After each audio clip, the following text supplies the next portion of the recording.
Hello friends, ఎలా ఉన్నారు? మీరు బాగున్నారని అనుకుంటున్నానండి. Friends, welcome back to Sri blogs. Friends, ఈరోజు అసలే కృష్ణాష్టమి కదండి. మనందరికీ కూడా చాలా ఇష్టమైన పండగ. కృష్ణ పరమాత్ముడు చాలా మహిమగల దేవుడు కదండి. అందుకు తెల్లవారే లేచి చక్కగా మనం మన పిల్లని గ్రోవులతోని చక్కగా ముగ్గు వేసుకొని చిట్టి పాదాలు వేసుకొని ఆ స్వామివారిని మన ఇంట్లోకి ఆహ్వానిస్తే చాలా మంచిదండి.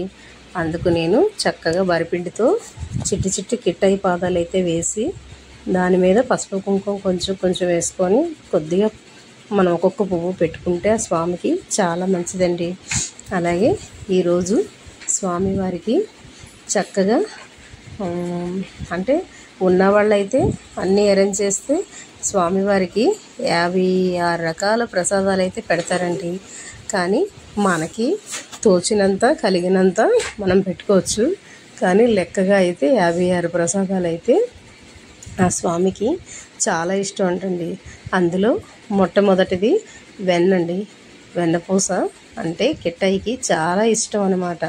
అలాగే దద్దోజనం, చక్కెర పొంగలి, పులిహోర, అటుకుళ్ళు బెల్లము, అలాగే పాయసము, ఇంకా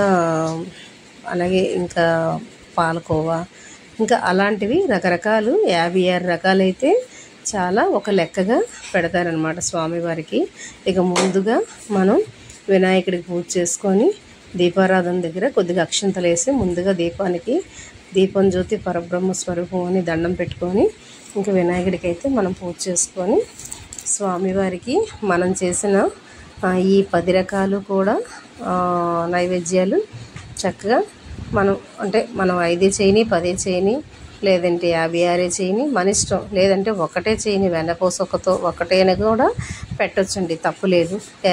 ఏకాశితో మనం ముందుగుంట దీపాలు వెలిగించుకొని చక్కగా స్వామివారిని మండపం వేసుకొని మండపం మీద స్వామివారిని కూర్చోబెట్టి అటు ఇటు దీపాల కిందని తమలపాకులు వేసుకొని ఇంకా ప్రసాదం తీసుకొచ్చి డైరెక్ట్గా అలా పెట్టేయకుండా మనం ప్రసాదం వండేటప్పుడు మనం ఆ వాసన కొద్దిగా పీలుస్తాం కాబట్టి ఆ దోషం లేకుండా ప్రతిదీ కూడా దేవుడికి ఎప్పుడైనా మనం నైవేద్యం పెట్టేటప్పుడు తులసిపత్రి కానీ లేదంటే ఆవు నెయ్యి కానీ కొంచెం ఒక చుక్క వేసి మనం నైవేద్యం అయితే పెడితే చాలా మంచిదండి.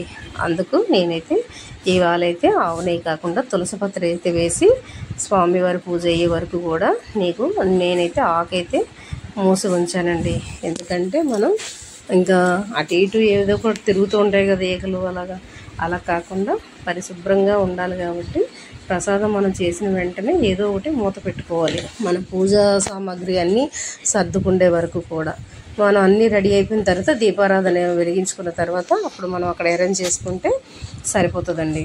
సో నేను 1 by 1గా ఒక్కొక్కటిగా నేను అక్కడ అరేంజ్ చేసుకొని ఇంకా వినాయకుడి పూజ చేసుకొని ఇంకా స్వామివారికి ఈరోజైతే 3 విధాలుగా చేసుకున్నానండి. ఫస్ట్ కృష్ణనామాలు, అలాగే ఇంకా గోవిందనామాలు, అలాగే విష్ణుమూర్తి లక్ష్మీనరసింహ స్వామి నామాలు.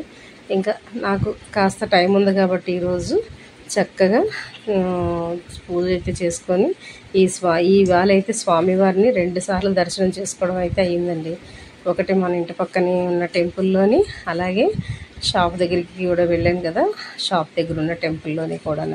సో స్వామివారిని చక్కగా పవళింపు సేవలోని ఆ స్వామిని చూస్తుంటే 2 కళ్ళు సరిపోలేదనుకోండి. ఈరోజు ముఖ్యంగా అందరూ కూడా మంచి కార్యక్రమాలు అయితే చేస్తే చాలా పుణ్యమండి.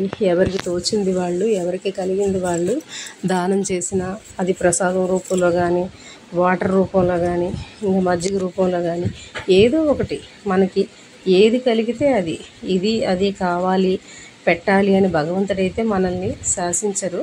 మనకు తోచింది మనకు కలిగింది మనమైతే పెడితే చాలా మంచిదండి. ఇలాంటి పండుగ పర్వదినాల్లోని అందరూ ఒక దగ్గరే ఉంటారు కాబట్టి చక్కగా మనం అందరికీ అందుబాటులో ఉంటుంది కాబట్టి మనం ఇలాంటి మంచి కార్యక్రమాలు చేస్తే చాలా మంచిదండి. ఏమంటారు? ఈ వీడియో కానీ